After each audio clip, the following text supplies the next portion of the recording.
Justin, we got some breaking news at the time of this recording. If you're watching this tonight, this one, it doesn't make any sense to me. Landry Fields has been fired by the Atlanta Hawks. Now, Landry Fields, Hawks didn't have a lot of success on the court with Landry Fields, but if you've been paying close attention, if you've been listening to us, if you've been listening to anyone that pays close attention to this team, you kind of like that there's a clear path.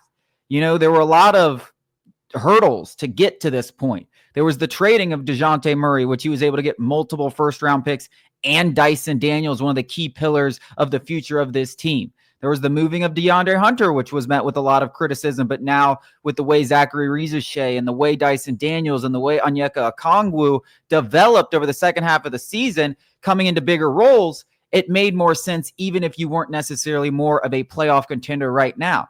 As we sit here today, even though the Hawks were disappointingly eliminated on Friday night in the play-in tournament, the Hawks have the youngest starting five, and they have a legitimate starting five filled with oozing potential. They have no bad contracts on the books, and they can make any kind of moves they see fit to put them into contender status.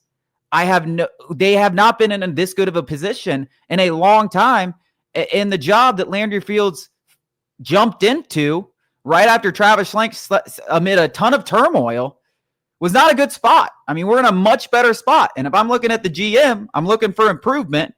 We've seen it, and he never really got a fair chance. This one doesn't make sense to me. From a canvas standpoint, in terms of if you're a GM wanting to build a team, there are very few as blank as the Atlanta Hawks. You said it. There's a lot of young pieces. There are a lot of versatile pieces. About the only knock that you could really say is the Hawks don't have a ton of draft capital, but they do have a ton of space to make moves in terms of salary cap, and whether they ever go over the tax threshold, that is still a possibility in terms of getting to another level of being a competitive, maybe a championship competitor.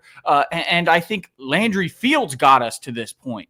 And it was untying the mess that Schlenk tied. And granted, Schlenk didn't really want to make that knot. The wrestlers made Travis Schlenk trade for DeJounte Murray, even though he advised not to do it. They were overpaying. They did it anyways. It blew up in their face. Schlenk stepped away from the team. He did not get fired. He stepped away from the team because he had a 27-year-old kid looking over his shoulder, which is a total disrespectful move by the wrestlers. And it seems like Landry Fields was in an unwinnable situation because he didn't do a lot of good. Granted, like I definitely don't think that, he wasn't my favorite GM. But like he definitely didn't do enough bad stuff to deserve to be fired. Now, it might end up being the right move in the long run, but this once again just tells me that the Hawks ownership, it's a rudderless ship, this organization. I don't know how anybody, and most importantly, Trae Young, could have any faith in this organization treating them right. And I'm not talking from a monetary perspective for Trae Young. He's going to get his Supermax extension if he wants to sign it here in Atlanta. I'm talking about just the willingness and the ability to actually put together a contender around him. And I think that Landry Fields had done a pretty good job of at least setting the foundation. It's mind-boggling what this organization does year after year. We finally felt like we were having some sort of continuity. We were finally building out the foundation of the club the right way instead of just going, ooh, all-star. It might be a wonky fit, but he's an all-star. Like, this felt like the beginning of an opportunity to strike for a real superstar to put next to Trae Young.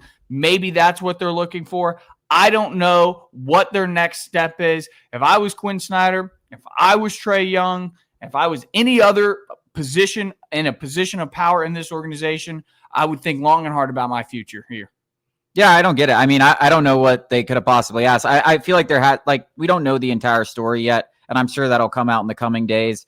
Maybe that behind closed doors, Landry Fields wasn't exactly the one pulling all the strings. Maybe Kyle Korver was heavily involved. Maybe they have someone that they're already targeting that is really proven, and they want to go out there and pay top dollar for someone. I don't know. Like, I have to know more about the situation to definitively say, oh, this is the worst move that I've ever seen. I have to see who they hire. I have to know more about why Landry Fields is gone. I mean, did he want to be here? Maybe Yeah, he was imagine if it's a whole nother situation. Yeah, maybe like he that. was tired of it. I got to know more. All I can say that if this is just a swift move because the Hawks didn't make it out of the play-in tournament the couple of times that he was the general manager without their second best player, it makes absolutely no sense. I mean, I don't know what you could have asked him more to do. I mean, it was a mess that he came in a year ago after the season. I was basically sitting here saying Trae Young is gone. I mean, he's gone. They're not going to be able to save this because they have no first-round picks.